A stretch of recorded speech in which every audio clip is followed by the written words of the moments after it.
राघव राघव राघव स्वाति मालीवाल दीदी दीदी? हाँ दीदी। दीदी को तो पीटे थे आप। अरे पीटा था। अभी दीदी और राघव चड्ढा ने जिस तरह से मेरी पिटाई की है, ये लोग देखो मेरे साथ बहुत गलत हुआ जी। मैं कट्टर ईमानदार हूँ ना, मानते हो कि नहीं मानते हो? कट्टर ईमानदार कहाँ है? अरे दारू फ्री करने वाला कट्टर ईमानदार। लेकिन मेरे साथ बहुत गलत नाइंसाफी हो रही, मेरे साथ नाइंसाफी हो रही है।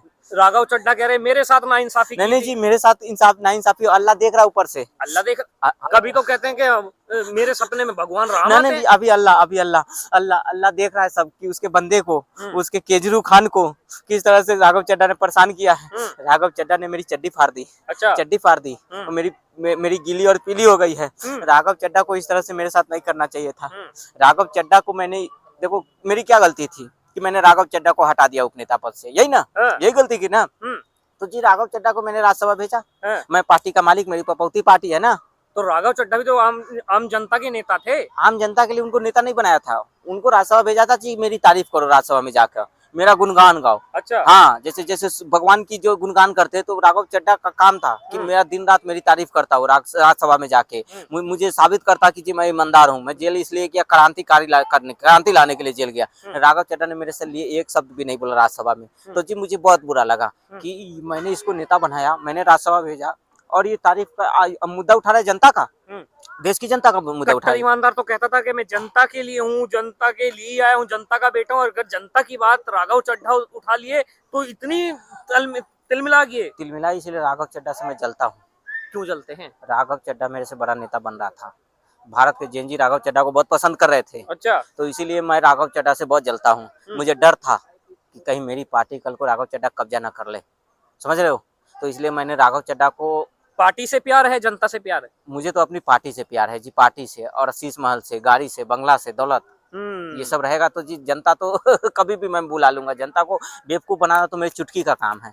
जनता को बेवकूफ बनाना, जनता को ठगना मैं चुटकियों का काम है जी। द ग्रेट साइंटिस्ट डॉक्टर नहीं ठग पाए ना जी। पूरी अभी इस बार तो जी थोड़ा सा चूक हो गया, लेकिन राघव चड्ढा ने मेरे साथ बहुत गलत किया। मैं कट्टर ईमानदार हूँ और मेरे पार्टी 13 थे और 3 पे ला दिया राघव चड्ढा ने। ये राघव चड्ढा और स्वाति मालीवाल का तो समझ में आता है कि उस बहन को मैंने घर पे बुला के बहुत पीटा। स्वाति मालीवाल को मोदी जी ने बोला महिलाओं को सशक्त करना है, तो मैंने सशक्त कर दिया उनको, घर पे बुलाया और अच्छे से सशक्त किया। बहुत पीटा बहन स्वाति मालीवाल को। वो महिला बेचारी मेरे घर से रोती हुई गई।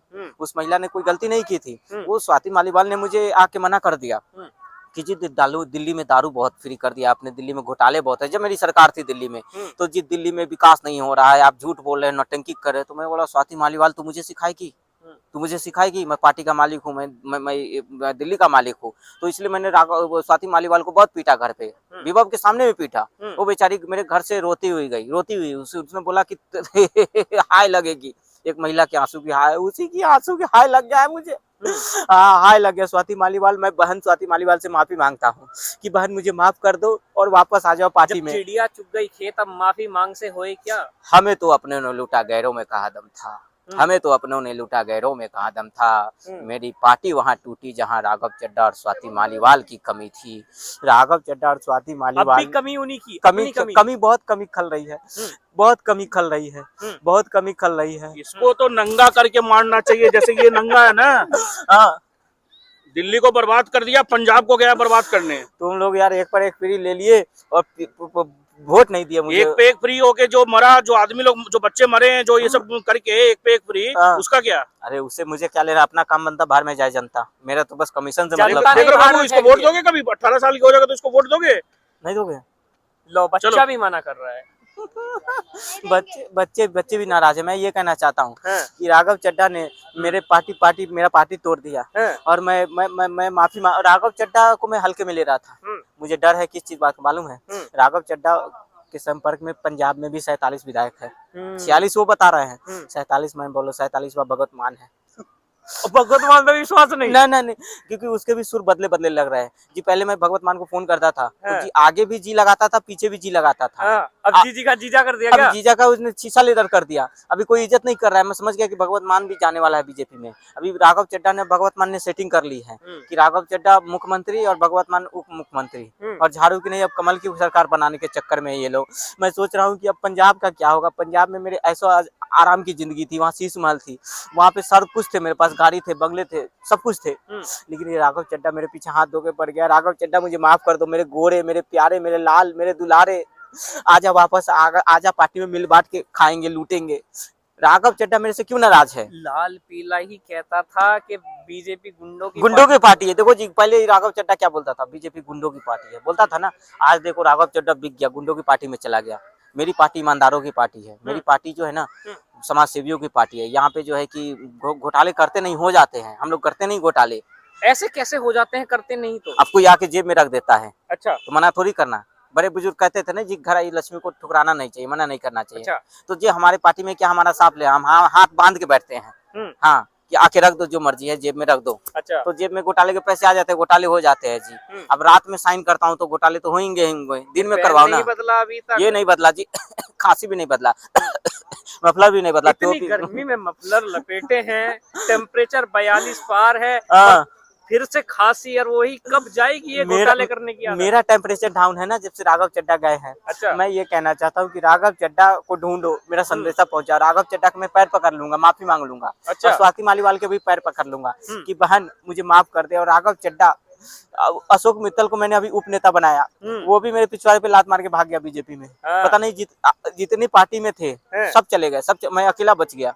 हाँ, अब मैं ही करता हूँ, मैं ही नेता हूँ, मैं ही वोटर ही बन गया हूँ। कुछ नहीं मेरे पास पार्टी के पास। क्या आप जज साहिबा पे विश्वास नहीं? बिल्कुल नहीं जी। देखो जज पे भी भरोसा नहीं मुझे। पहले तो ईडी सीबीआई पे भरोसा नहीं था, अभी क्या है, मुझे जज पे भरोसा नहीं है। ये जज भी मिले हुए हैं। संविधान पे भी भरोसा नहीं, मुझे किसी पे भरोसा नहीं, मुझे अपने आप पे से भरोसा है। मैं कट्टर ईमानदार हूँ। अच्छा। हाँ, जज साहिबा जो है, मैंने बोला है कि जी मुझे जज बना दो, मैं खुद फैसला अपने लिए सुना लूंगा, अपने लिए मैं खुद फैसला करूंगा। क्या बीमारी, क्या अजूबा बनना चाह रहे हो यार? मैं यही कहना चाहता हूँ कि दुनिया में पहला 9वां अजूबा बनूंगा जिसने संविधान जज पे ही उंगली उठा दी, जज से ही सवाल मैं कर दिया। मेरी हिम्मत इतनी देख रहे हो, नौटंकी इतनी मेरी अच्छी है ना, इतनी हिम्मत, इतनी मतलब डंके की चोट पे झूठ बोलता हूँ। जज साहिबा को बोल दिया कि मुझे आप पे विश्वास नहीं, आप तो बीजेपी के एजेंट हो। आप तो प्रोग्राम में जाते हो, जज पे भी भरोसा नहीं है। हिम्मत है किसी में? और मैं पहले क्या बोलता था 5 साल पहले कि ये कांग्रेस वाले जज पे भरोसा नहीं करते, संविधान पे भरोसा नहीं करते हैं, जज की बात नहीं मानते। आज मेरे मेरे साथ वही हो रहा है। राहुल गांधी परसों क्या बोला मेरे लिए कि मैं हाफ टी-शर्ट पहनता, हाफ स्वेटर पहनता था, वैगनार से चलता था, खंबे पे चलता। राहुल गांधी डरते हैं मोदी जी से। राहुल गांधी